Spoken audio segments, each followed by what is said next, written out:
Welcome back to Sentinel X, and in this video I'm going to talk about the Executive Office. Now, the Executive Office is a must-have business in Grand Theft Auto Online, and it will make you a ton of money, but flat out you would at least need 1.5 million to get started and get a warehouse up and running and start sourcing crates. 1 million for the office, the cheapest one right here, and 500,000 for a small warehouse. Now, if you want to go all out, I would suggest aiming for a medium warehouse, but a really good one would cost about 1 million, but I'll get to that why it would cost 1 million, so I'll get to that right now. But your goal is to purchase a warehouse that's close to your office, but also not too far from where the spawn missions for the crates start. Because if you buy a warehouse that's mostly on the southern part of the map, which basically are the cheaper ones, it's going to be a pain in the ass, especially if you're a solo player. It will be a pain in the ass just to go all the way to the northern side of the map and bring 3 crates back one by one all the way to your warehouse that's on the southern part of the map. Yes, so if you want to go all out and buy a really good location of a warehouse, it will be best to buy one that's between the city and between the Gran Sonora Desert and Blaine County. So just basically buy a warehouse that's on the northern part of Los Santos of the city, and it's a lot easier. As you can see, my small warehouse, I hardly even visit it anymore. I just mostly worry about my medium warehouse. But if you want to purchase a small warehouse, go ahead. I'm just letting you know that it will be a pain in the ass, especially for your solo players, or if you do not have an aircraft. I'll get to that in a bit. If you do not have an aircraft, it will be a pain in the ass just to bring 3 crates back and forth all the way to your warehouse that's located on the southern part of the map. Now, after you buy your warehouse, aircraft. Now, aircraft is very favorable when doing this business, because if you just have a vehicle, it'll take longer, because sometimes you'll have to shoot a chopper out of the sky, and there'll be three guys parachuting, and they'll be split up running around, and you don't have an aircraft to shoot them and stop them. You have to drive one by one, killing them.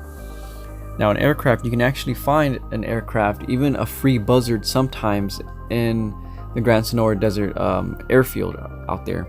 You'll find a buzzard there sometimes spawn, and I used to go ahead and use that. I mean, it's a free buzzard, so I'm gonna take advantage of it, and I would use it to source these crates, and I would make sure I don't damage it too much and help expand the usefulness of that buzzard before it's damaged. Now, you could use the $25,000 buzzard in VIP. I used to use that, and I would do the same thing. I would stretch that buzzard out as far as possible before spending another $25,000.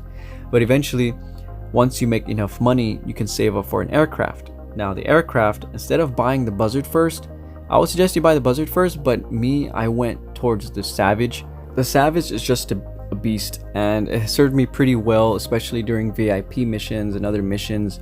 I mean, it's much slower, but it is pretty deadly, and that's just what I like about it. Now, you could go for the buzzard. It is faster. It will speed up the process, but that's just basically on your perspective on what you want. Now, another thing too, I haven't really done vehicle cargo, only because it's more expensive. I'll eventually get there, but I started off with just special cargo. Special cargo, I mean, it's just fine. I actually just enjoy it. I just enjoy sourcing crates, but it does take time, but especially if you do not have an aircraft. Now, after you make so much money, just basically buy a better aircraft that'll help you get these missions done faster, especially if you're a solo player. Now, another thing, the Terabyte.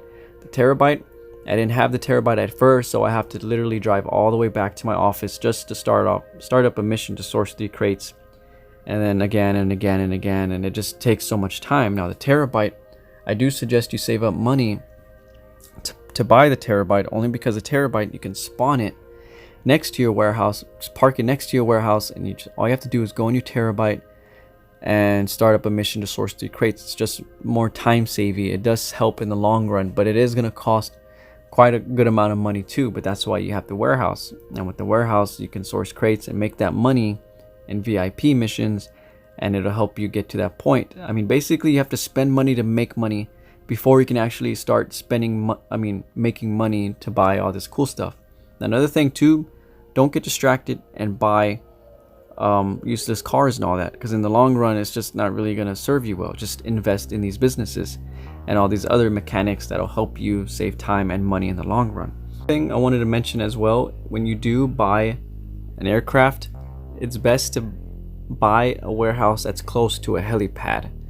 Now that'll definitely save a lot of time spawning your aircraft near the helipad and near your warehouse. All you have to do once you come out of your terabyte or even from your office, and it'll just be right there, not too far. So that's another quick tip too that will basically be helpful in the long run. I also wanted to mention, sometimes you'll get special items when sourcing crates.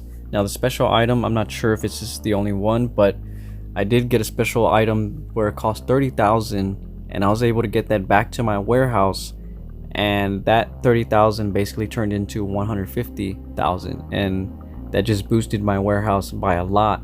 And that's just only for one special item, and the rest of the crates will increase the value of my warehouse significantly. And that's one of the cool things about being a warehouse, sourcing warehouses and all that and stuff like that. Another thing I noticed too, when selling warehouses, when you activate the mission to sell your stock, it's actually pretty solo friendly. It's not too bad. It's actually manageable compared to the biker club sales and the bunker. It's actually fairly pretty easy, and you won't have a problem, especially if you're a solo player and you're good at shooting and all that and staying alive. You won't have a problem selling stock. Well, thank you for watching my video. If you made it this far, hopefully it was helpful, and I just wanted to give a piece of information on how this can help you in Grand Theft Auto, especially if you're a beginner. And this company will help you a lot in the long run. And if there's any questions, just go ahead and ask me in the comment section, and I'll be happy to respond, and I respond quickly. And just let me know. And again, thank you. Peace out.